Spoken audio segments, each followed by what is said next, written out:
I love that this is our last segment because it's such an afterthought and for good reason. There's a Republican debate tonight. The candidates are down in Miami. 5 of them ended up qualifying for it, by the way. In order to qualify, you had to register 4% in either 2 national polls or 1 national poll and 2 polls from separate early voting states. Candidates also had to have reached, according to CNN, at least 70,000 unique donors with at least 200 donors in 20 states or territories. So that means tonight we have the distinct pleasure of hearing from Chris Christie, Ron DeSantis, Nikki Haley, Vivek Ramaswamy, and Tim Scott. 5 of them, that means no more Mike Pence, who dropped out. Doug Burgum did not qualify. Asa Hutchinson didn't even make the second debate. So he doesn't even make the second debate, but we're now on the 3rd debate. The 4th debate has already been announced. That's going to be December 6th in Tuscaloosa, so less than a month away. It has higher polling and donor thresholds, so this could be the last debate for maybe for Chris Christie and Tim Scott. I don't know about Vivek. I think Nikki Haley, because she's surged in New Hampshire, is probably safe. DeSantis is safe for now as well. I don't have a whole lot to say about this.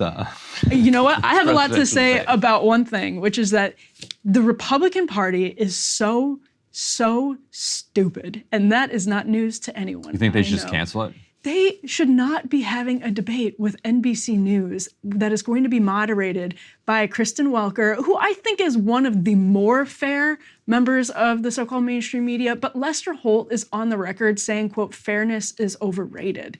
They added Hugh Hewitt into the debate to sort of legitimize it, to be a token conservative question asker, but there's just no reason for the RNC to be cooperating anymore with NBC News.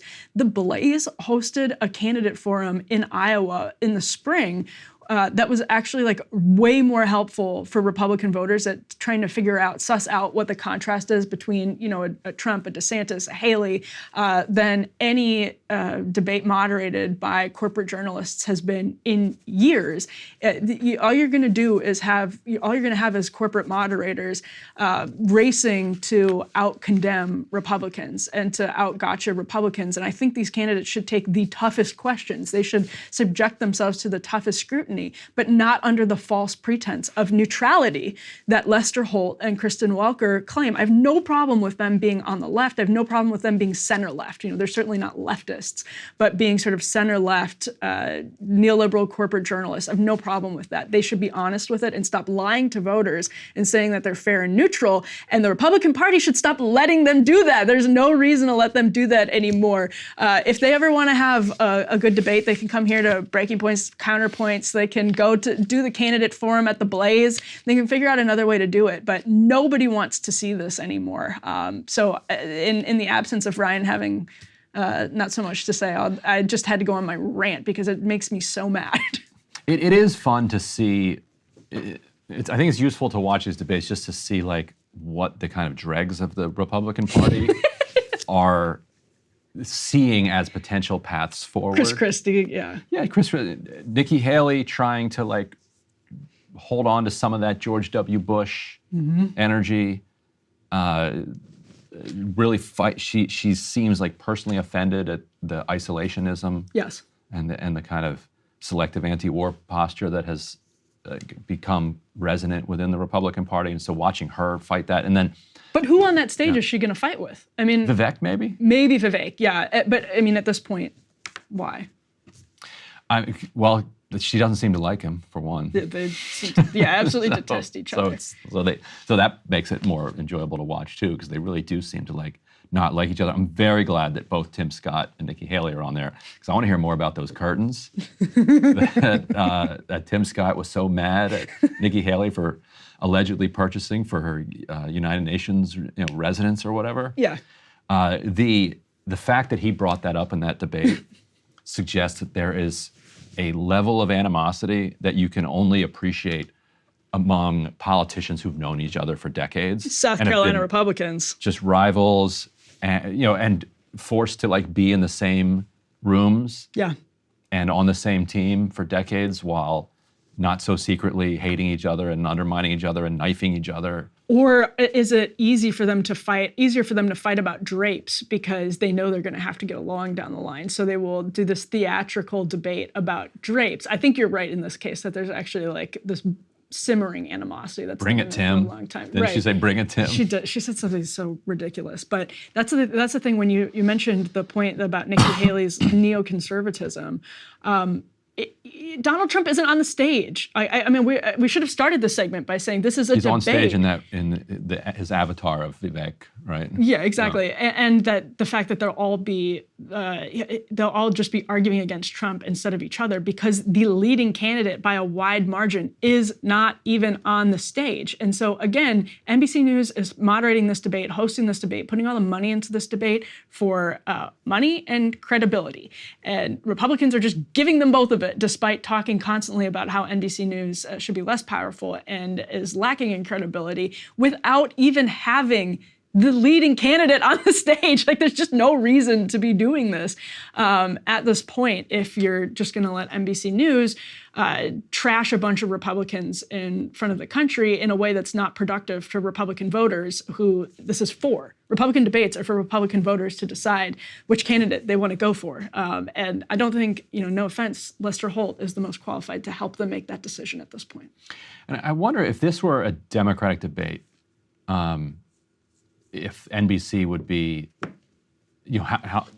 how their approach on the question of Israel-Palestine would differ between how they focus on Democrats and how they focus on Republicans. Like, will you see the moderators try to pressure Republicans to condemn collective punishment of Palestinians?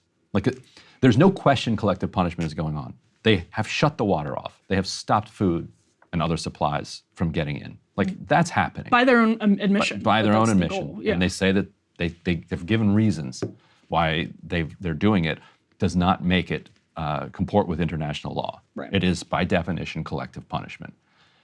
Do you think that the moderators will push Republicans to condemn that? Because they would do it in any other circumstance. I think it's a great question. But I think that's also the problem with having Bernie Sanders be moderated by a Kristen Welker or Lester Holt. I don't think it's any different between those two populist areas. I don't even think you have to be a populist Republican to complain about the media, of course, but I'm actually really curious now that you bring that up, how they handle this issue, because there isn't a lot of contrast between Republicans on it, except for maybe Vivek might have a sort of outside the box. I haven't followed closely how he's handled that question of civilians in Gaza, but actually that's a really good point as to whether he tries to use that as a foreign policy wedge with Nikki Haley, because we've actually seen him go way beyond the typical Republican comfort zone because he knows that there are a lot of voters that are ready to hear that in previous debates in order to have a big moment with Nikki Haley. So let's see if he does that this time. And you're not allowed to express sympathy for Palestinian civilians for their own kind of unique dignity and individuality and the fact that they're a person with a soul on this planet.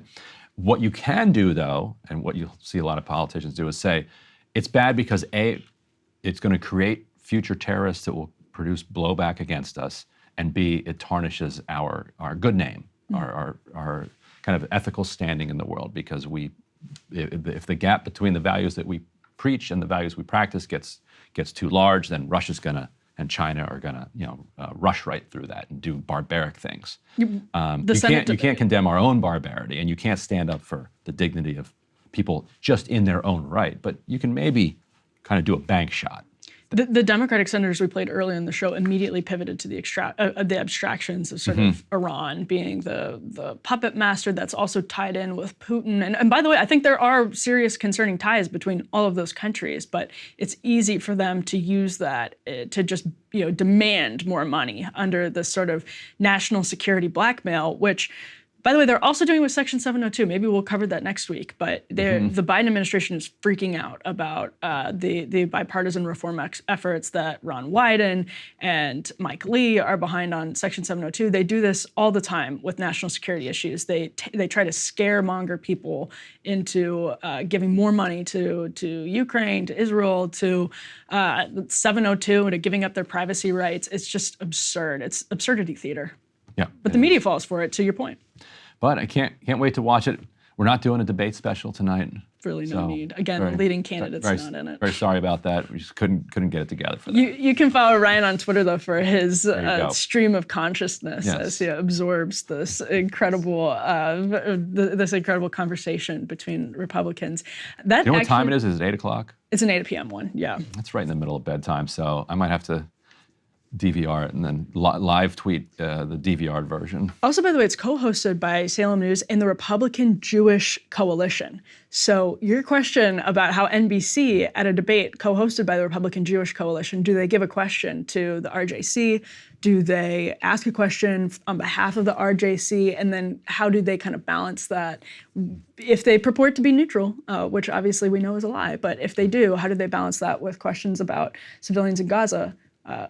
A great thing to watch for tonight. We'll watch for it tonight because somebody's got to. Somebody has to do it, so I guess we will. That does it for us today. I kind of like, Ryan, today we had fewer blocks and we got to spend longer time on them. Maybe too much time in the A and B block, but I liked it. I could have kept going. Yeah.